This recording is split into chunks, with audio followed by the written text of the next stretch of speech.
What if I told you? A man chasing desire ends up witnessing his own dead body. Yeah, this story starts with lust, turns into mystery, and ends with a twist that will seriously mess with your head. Welcome back to Movie Recaps Hub Podcast, where we break down movies in a simple, engaging, and story-driven way. Today we're diving into Lust Stories to 2023, and this is part 1 of the film. Trust me, this one is intense, layered, and full of unexpected turns. So sit back, relax, and let's get into the story. At the beginning of the story, we meet a businessman named Vijay. Vijay is driving his red vintage car, heading toward his girlfriend Nisha's house. But this is no normal drive. During the journey, Nisha is on a video call with him, seducing him by showing off her body, trying to make him reach her faster and satisfy her desire. And Vijay, completely lost in the moment, is watching her and getting carried away. But right then, his phone rings. It's his boss. And not just any boss. His boss is also his father-in-law. Vijay is the CEO of his father-in-law's company. Recently, due to a foolish mistake made by Vijay, the company has suffered a massive loss. Because of this, an urgent board of directors meeting has been called. His father-in-law tells him to attend the meeting immediately. Vijay tries to escape the situation. He makes excuses saying he's busy with work. But today, his father-in-law isn't in the mood to listen. He firmly tells Vijay to be there on time, and hangs up. Now stressed, Vijay calls his wife Anita, hoping she can convince her father. But Anita is also a member of the board of directors, and she's heading to the meeting too. She refuses to help. At this point, Vijay realizes he has no choice. So he calls Nisha and tells her he won't be able to come today. But Nisha, already prepared and expecting him, doesn't take this lightly. She tries to seduce him even more. She removes her bra during the video call, trying to pull him back in. And Vijay completely loses control. Seeing her like that, his desire takes over, and he decides that no matter what, he will go to her. Lost in these thoughts, his focus shifts away from the road. Suddenly, a cyclist appears from the opposite direction. Vijay tries to avoid him, but ends up crashing his car into a tree. The car is completely wrecked. Somehow Vijay survives, but now, his car won't start, and his phone has no signal. With no other option, he takes a lift from the same cyclist and heads to a nearby mechanic. Since the car will take time to fix, Vijay walks into a nearby cafe to grab some coffee. While drinking coffee, he suddenly hears a familiar voice. Curious, he follows the voice into a nearby community hall.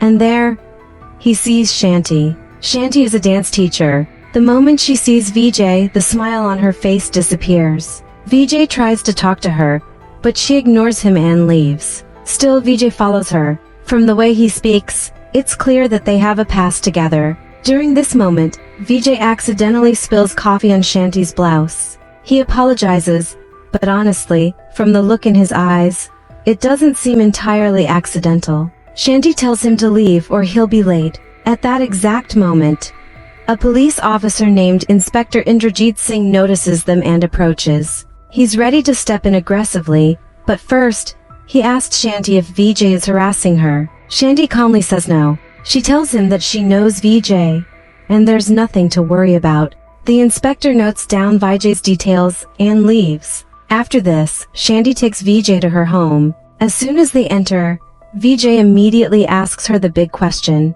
Where did she disappear to 10 years ago? And this is where things get serious. It turns out, Vijay and Shanti were married 10 years ago. But one day, Shanti suddenly vanished. Now after all this time, they are meeting again. Shanti goes to freshen up. Meanwhile, Vijay starts making coffee, but his mind isn't really on coffee. The desire inside him is still burning. Quietly, he walks toward the bathroom and watches Shanti while she freshens up, completely giving in to his impulses. Somewhere, Shanti senses that Vijay is watching her, but she doesn't say anything. After she's done, Vijay prepares hot ginger tea for her. As they sit and drink tea, Shanti finally explains what happened 10 years ago. She says that on the day she disappeared, she was returning from a nursing home. On the way, she met a man asking for directions. His pregnant wife was in the car in pain, so Shanti decided to help them and got into their car. After that, everything goes blank.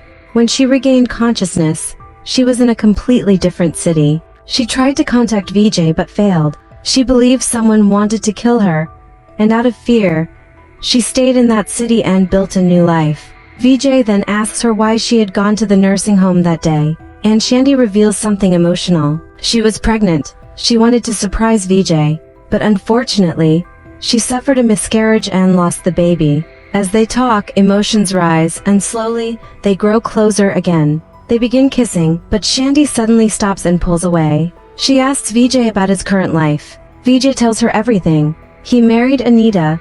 They have two sons studying in the 5th and 8th grades, and he is now the CEO of his father-in-law's company. He even asked Shanti to come with him and meet Anita, but Shanti refuses, because she has a suspicion. She believes Anita was behind her disappearance. Shanti explains that the three of them were classmates. Anita always liked Vijay. On the night Shanti found out she was pregnant, she accidentally left the pregnancy test kit in the bathroom. Later, when she went back, she saw Anita there. That means Anita knew about her pregnancy. And since Anita is wealthy, Shanti believes she could have paid that couple to get rid of her. Vijay asks if she remembers their faces. Shanti says yes. Even after 10 years, she remembers them clearly. Vijay then suggests that if they find those people and prove Anita's involvement, she could be punished.